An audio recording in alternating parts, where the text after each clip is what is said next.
So today's video, I'm going to be sharing with you all the items that I use throughout my surgery process. If you're not familiar with my channel, I am a fitness, lifestyle, and wellness creator, and recently I had bunion surgery. Feel free to go back and check out those videos. I've shared my surgery journey, my recovery journey, my fitness journey, some PT, and also my post-op journey. So if you are going to be having surgery or know somebody that's going to be having surgery, stay tuned for all the items that you'll need in order to get you smoothly throughout the process. So stay tuned. Before we jump back into the must-have items, here's a quick look at the day of my Lapiplasty bunion surgery. If you're getting ready for surgery yourself, I know it can feel overwhelming.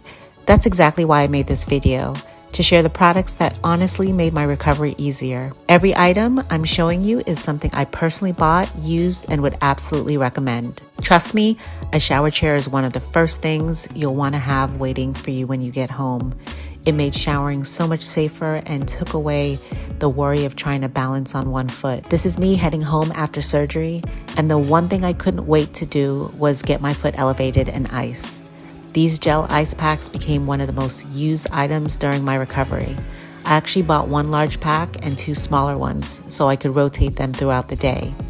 While one was on my foot, the other were back in the freezer getting cold again.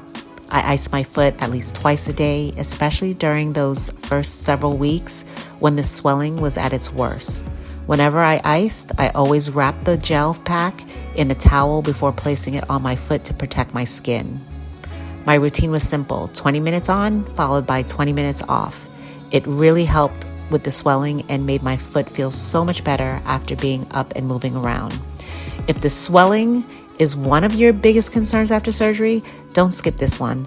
Having multiple ice packs ready to rotate made recovery so much easier. So right alongside icing, elevation is just as important. I use this foot elevation pillow every chance I got, especially while I was icing or relaxing on the couch or my bed. Keeping my foot elevated really helped reduce swelling throughout my recovery. So my knee scooter was an absolute lifesaver from day one. It gave me so much more independence around the house without putting weight on my surgical foot. So whether I was moving from room to room or preparing myself a snack or just grabbing something quickly, that was easily one of the best purchases I made for my recovery. Oh, and don't overlook this little accessory. This soft cushion made the knee scooter so much more comfortable, especially during longer periods of using it. My knee definitely appreciated the extra padding. At my second post-op appointment, I officially graduated into a walking boot, and I actually ended up using two different boots. The lighter gray boot became my inside the house boot because it was much lighter and more comfortable for everyday use. The black boot you see the nurse putting on me became my outdoor boot whenever I left the house because it felt sturdier. If I had to do this surgery again, I'd absolutely recommend having both. It made transitioning between home and being out so much easier. And most of the items in this video, including these boots, came from Amazon, and I'll have everything linked in the description below. I'm not sponsored and I don't earn any commission for these recommendations. These are simply the products I personally purchased and used during my recovery and genuinely found helpful. Once I became stronger and didn't need the knee scooter anymore, I transitioned over to the standard crutches.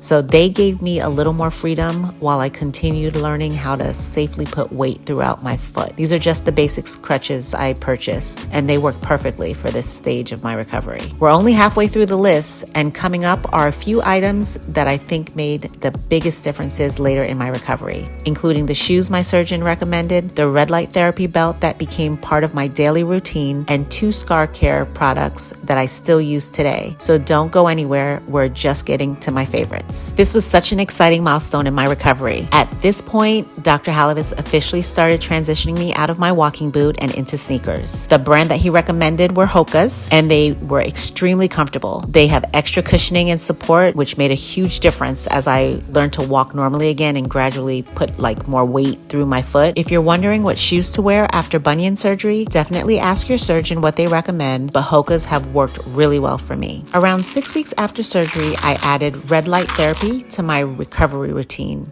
I use this red light therapy belt on my foot for 30 minutes once a day, and it quickly became part of my daily healing routine. One of the reasons that I decided to use red light therapy was because some research had suggested that it may support the body's natural healing process, help improve circulation, and reduce inflammation. I also had hoped it would help minimize the appearance of my scar as I continued to heal. So now I can't say exactly how much of my healing came from the red light therapy versus simply allowing my body time to recover, but I personally enjoyed making it part of my routine and felt it complemented everything else I was doing. So if you're considering adding red light therapy after surgery, make sure that you check with your surgeon or healthcare provider to make sure it's an appropriate recovery technique for you.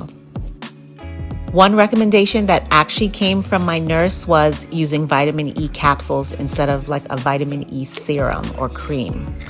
She explained that by opening up the capsules and applying the oil directly onto my foot, I would be getting a more concentrated form of vitamin E right where I needed it. Once I reached to the point in my recovery where my incisions had healed enough, my surgeon's team said it was okay. This became part of my daily routine. Every day after my 30-minute red light therapy session, I would take 2 to 3 vitamin E capsules, carefully open them, and massage the oil directly into my foot. I spent about 5 minutes gently working it into my skin and paying extra attention to my scars, the incision along the top of my foot, and the smaller incision sites from the surgery. That massage wasn't just about the vitamin E itself. It also helped loosen the tissue around my scars, which encouraged me to move the skin and gave me another opportunity to work on mobility while becoming more comfortable touching my foot again. Scar tissue can sometimes feel like tight during recovery, so taking that extra few minutes every day to gently massage those areas became just as important as applying the oil on itself. So again, I'm simply sharing what worked for me after discussing it with my medical team. Everyone heals differently, so always follow your surgeon's recommendation before starting any scar care routine. But looking back, this was one of those small daily habits that was easy to stay consistent with, and consistency is really what recovery is all about. Immediately after finishing my vitamin E massage, I followed it with bio oil. The reason I liked combining these products was because the vitamin E gave my skin extra moisture, and then the bio oil allowed me to continue massaging my foot while helping keep the skin soft and hydrated. Bio oil is commonly used to improve the appearance of scars and even the skin tone while helping like dry skin stay moisturized. So during recovery, my foot often felt tight, especially around the incision sites.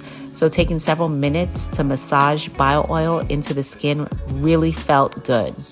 I focused on the larger incision on the top of my foot and then the smaller surgical scars, and anywhere I noticed the skin felt tight or stiff. For me, the combination of the red light therapy, vitamin E, and the bio oil created a daily self-care routine that reminded me to slow down and give my foot the attention that it needed. I really believe recovery isn't just about the exercises your physical therapist gives you. It's also about consistently taking care of your body between appointments. So whether these products become part of your routine or not, the biggest takeaway is stay consistent with whatever plan you and your surgeon decide is best for your recovery. And trust me, we're not done yet. I still have one more item that became one of my favorite ways to relax my foot after those long physical therapy sessions.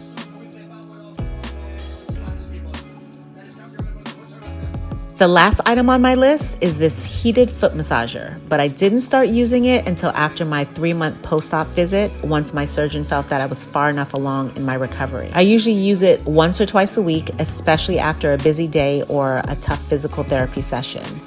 That gentle heat and massage felt amazing on my foot. It helped me relax and gave my muscles a chance to unwind after all the work that I had been doing. It definitely has become one of my favorite ways to treat myself during recovery. But look at my feet now.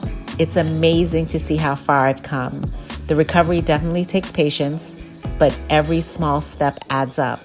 If you're getting ready though for bunion surgery, you've got this. And I hope this video helps you make your recovery just a little bit easier. Looking at my feet now, it's amazing to see how far I've come. The recovery definitely takes patience, but every small step adds up. If you're getting ready for bunion surgery, you've got this. And I hope this video helps make your recovery a little bit easier. I hope this video was helpful for you. If you know anybody that's gonna have surgery, feel free to share my video. And remember to like, comment, and subscribe. Thanks for joining me today. I hope you found this helpful. Don't forget to like and share with someone who may benefit from this journey. Thanks for watching.